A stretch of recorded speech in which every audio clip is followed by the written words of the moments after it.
Lost in Translation is a unique film. Directed by Sofia Coppola, the film premiered on September 12, 2003. It was met with widespread acclaim, particularly for Coppola's screenplay, for which she won the Academy Award. The film stars Bill Murray as Bob Harris, an American actor past his prime who travels to Tokyo to promote a Japanese whiskey. When we are first introduced to Bob, he is unsatisfied with his life and appears to be going through a midlife crisis. As a former Hollywood superstar, Bob is increasingly unhappy with the state of his career. He resents the fact that the only jobs he can get are foreign brand deals, he feels isolated and out of his depth, and passes his time abroad visiting the hotel bar. One night, Bob meets another guest at the hotel, a young American woman named Charlotte, played by Scarlett Johansson. Like Bob, Charlotte is unhappy in Tokyo and has trouble connecting with her busy husband and the friends she left back home. The pair bond over their shared insomnia and culture shock, forming a fast friendship which verges on the romantic. One aspect that makes this film so unique is its relationship to the male gaze. As film theorist Laura Mulvey explains, in a world ordered by sexual imbalance, pleasure in looking has been split between active male and passive female. The determining male gaze projects its fantasy onto the female figure, which is styled accordingly. In other words, the male gaze is a way of depicting women in media from a heterosexual male perspective. This results in women being portrayed as passive sexual objects meant to be viewed and enjoyed by men. The male gaze has three perspectives: the camera, the male character, and the audience. Keep in mind that all three perspectives overlap. Lost in Translation makes use of the very traditional male gaze, but in a surprise turn, it also mocks it. The film sets women up to be objectified and sexualized, but the payoff is not so straightforward. In this video essay, I will explore the male gaze in Lost in Translation, how it aligns with it, and how it diverges from it.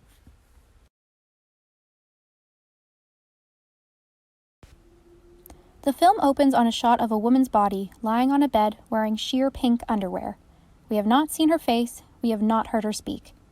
We hang on this shot for an uncomfortably long time, watching the title sequence fade in until the screen finally fades to black. Later, we will recognize this woman as Charlotte, but at this moment it does not matter. She is presented as an object, both feminine and sexual, existing only from the waist down.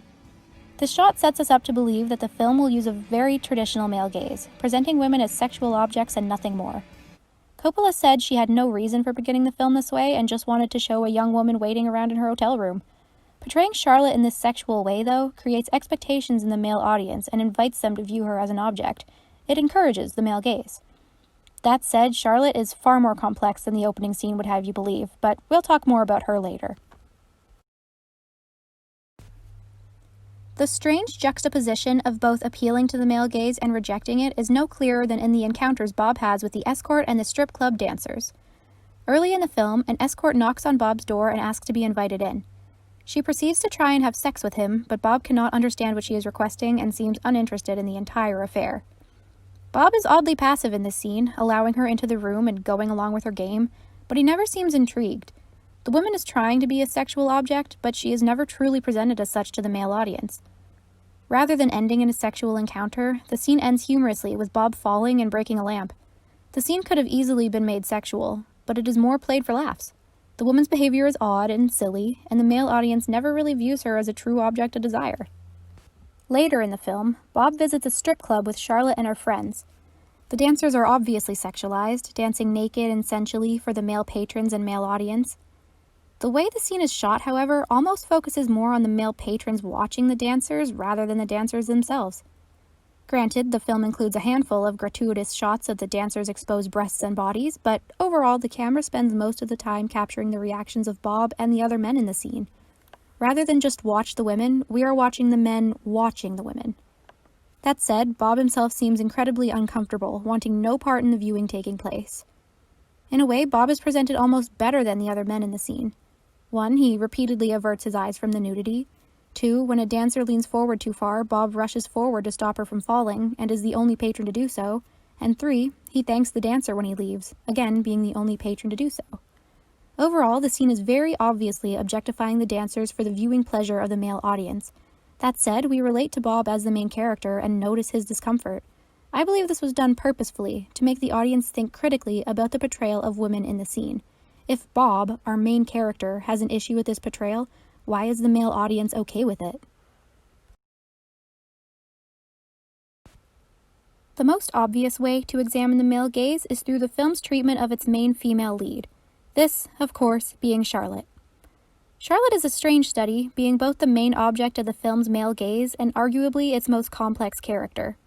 This is where my argument that the film both promotes and rejects the male gaze comes into play. Many times throughout the film, the camera will linger on Charlotte's body and show her in revealing outfits. Think back to the opening scene of the movie.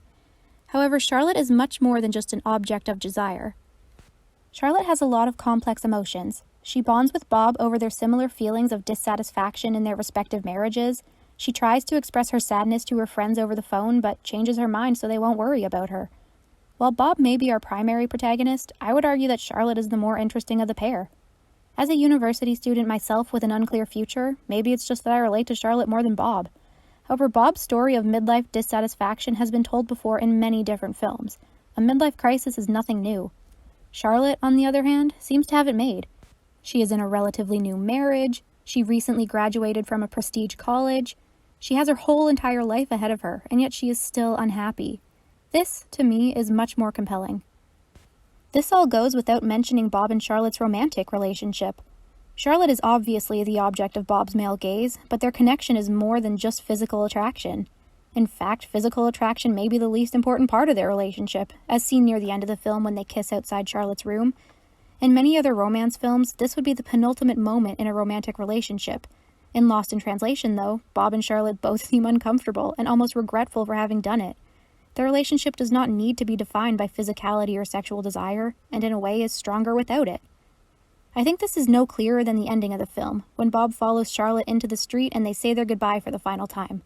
They both seem much more satisfied and ready to part ways after this instance. And it's not because of the physical closeness of the characters, being the hug or final parting kiss, but for whatever kind words Bob whispers into Charlotte's ear, which we as an audience never get to hear. So while Charlotte is presented as an object to be desired by the male audience, she's never really treated as an object by Bob the character.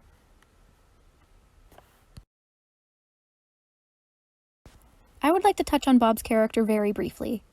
While Bob never truly sexualizes Charlotte, it would be untrue to say that Bob does not look at others with a traditional male gaze. For example, there is one scene where Bob visits the hotel swimming pool and dives under the water so he can watch the ongoing aerobics class. Another instance is where Bob ends up sleeping with a lounge singer. The difference between these scenes and a traditional male gaze-led film is that once again we focus more on Bob than the woman he is potentially objectifying. Perhaps this was done simply because he's the main character, but I believe there is more to it. In the pool scene, the camera spends more time focused on Bob watching the class than in the POV shot of what he's seeing. It makes me believe Coppola wanted to highlight the fact that Bob is watching others. What he is seeing isn't really that important. This is similar to the lounge singer scene. We never see them have sex, and we never really see the singer in Bob's room. It would have been easy to sexualize this moment, but that is not what Coppola thought was important. Bob, and his reaction, is the focus, not the objectification of women. In conclusion, I believe that this film is open to a lot of discussion surrounding the male gaze. My personal takeaway is that Lost in Translation tries to present both a traditional and critical view of it. It presents objectified women, but also features a very complex female lead.